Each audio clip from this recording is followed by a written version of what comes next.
Assalamualaikum warahmatullahi wabarakatuh.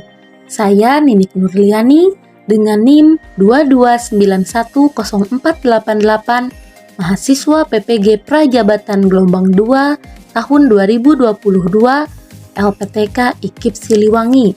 Di sini saya akan memaparkan tugas UTS Design Thinking saya mengenai fase-fase pada Design Thinking. Yang pertama yaitu fase empatis. Pada fase ini bertujuan membangun pemahaman terhadap permasalahan yang dihadapi pengguna. Nah, pada pelaksanaannya yaitu dilaksanakan dengan in-depth interview, yaitu wawancara dilakukan secara personal sehingga subjek lebih nyaman dan bebas menyampaikan pendapat pribadinya. Adapun pada pedoman wawancaranya terdapat poin-poin seperti perkenalan dan gambaran proyek. Contohnya seperti, "Halo adik, nama ibu Ninik Nurliani. Ibu ingin sedikit berbicara dengan adik. Duduk sebentar ya. Ibu ingin tahu cara belajar adik untuk nanti ibu mengajar di kelas ini." Selanjutnya yaitu poin pertanyaan kunci. Pada pertanyaan kunci ini terdapat beberapa pertanyaan yang inti untuk menanyakan kepada anak tersebut. Yang pertama, seperti mata pelajaran apa yang adik sukai? Dilanjutkan dengan kenapa adik menyukai mata pelajaran tersebut? Siapa ya yang mengajar mata pelajaran tersebut? Adik menyukai guru siapa di sekolah ini? Coba sebutkan alasan adik mengapa menyukai guru tersebut. Apa mata pelajaran yang kurang adik sukai? Kenapa adik tidak menyukai mata pelajaran tersebut? Kalau sedang belajar, adik senangnya yang seperti apa sih? Menggunakan gambar atau video atau dengan suara saja? Misalkan gurunya yang berbicara atau belajar dengan gerakan-gerakan sambil bermain. Kalau di kelas, adik belajarnya suka semangat. Kalau semangat, karena apa ya? Terus kalau sedang tidak semangat, karena apa? Menurut adik, pembelajaran di kelas yang menyenangkan itu seperti apa sih? Apakah adik belajar hanya di ruangan kelas saja? Atau pernah belajar di luar kelas? Bahkan mungkin sambil jalan-jalan keluar sekolah. Adik lebih senang belajar berkelompok atau sendiri? Nah, pada tabel selanjutnya yaitu terdapat pertanyaan ringan. Pertanyaan ringan itu seperti menanyakan nama, menanyakan kelas, menanyakan usia, dan menanyakan tempat tinggal. Pada tabel selanjutnya yaitu penutup dan ucapan terima kasih. Seperti contoh, terima kasih ya atas jawabannya, sehat selalu, semangat belajarnya, semoga hari ini adik senang. Kalau ibu minta foto, boleh tidak? Contohnya seperti itu. Setelah melaksanakan wawancara seperti itu, dilaksanakan refleksi wawancara yang hasilnya dapat dilihat pada tabel berikut. Jumlah peserta didik yang diwawancarai terdiri dari 4 orang, yaitu dari kelas 3, dan pikiran yang paling dominan muncul saat melakukan wawancara yaitu, saya sebagai orang baru merasa bahwa peserta didik menjawab tidak dengan sepenuh hati. Yang kedua, apakah perasaan yang paling dominan muncul saat saya melakukan wawancara? Saya ingin menjadi guru yang berkesan bagi peserta didik. Yang selanjutnya, hal baru apa yang saya temui setelah wawancara?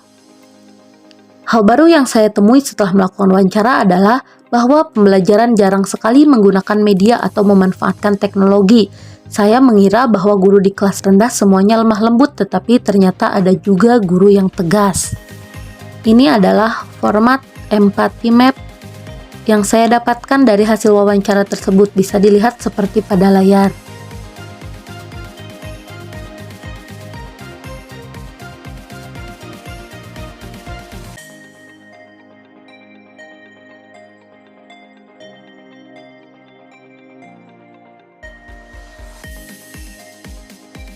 Selanjutnya temuan yang saya dapatkan yaitu ternyata peserta didik di kelas rendah kurang merasa senang apabila belajar di dalam kelas.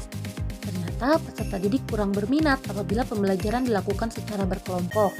Ternyata peserta didik merasa jenuh apabila pembelajaran hanya mendengarkan, menulis, dan membaca.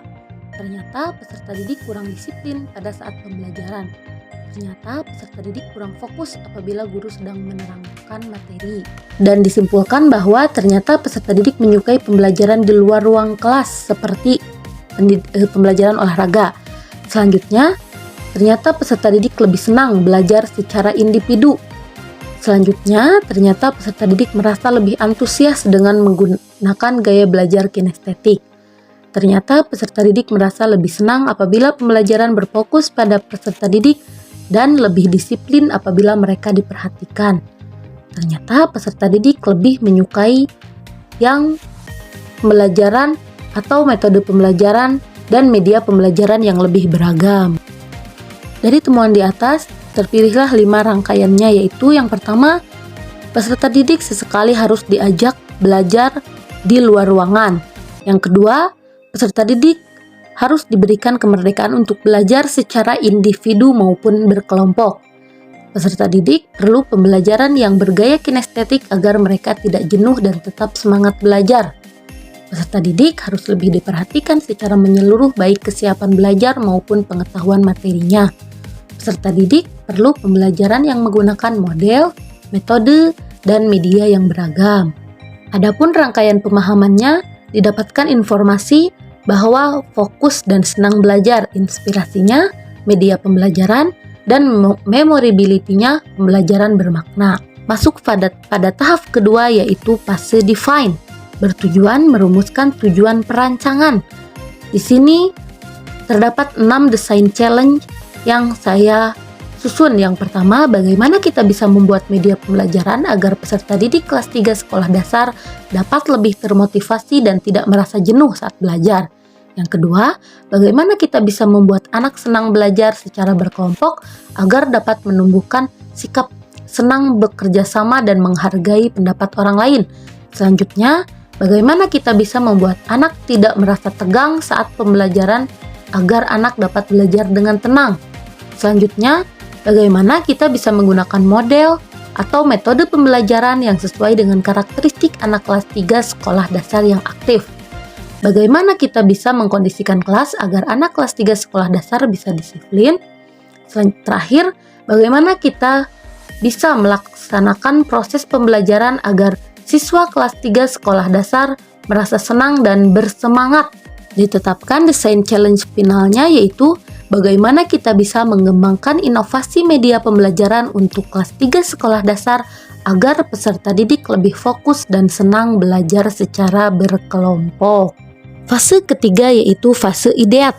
Bagaimana kita mengeksplorasikan berbagai alternatif ide radikal yang dapat menjadi solusi dari sebuah masalah atau kebutuhan. Di sini ada 6 ide yang saya paparkan. Yang pertama yaitu video pembelajaran. Yang kedua, media konkret. Yang ketiga, ice breaking. Yang keempat, metode pembelajaran berbasis game. Yang kelima, reward and punishment. Yang terakhir, metode pembelajaran berbasis kelompok. Dari beberapa ide yang sudah saya paparkan, saya mengambil satu kesimpulan ide apa yang akan saya gunakan dalam menghadapi masalah yang sudah saya paparkan di depan, yaitu media PowerPoint yang berisi video pembelajaran dan pembelajaran berbasis game. Sekian pemaparan dari saya. Assalamualaikum warahmatullahi wabarakatuh.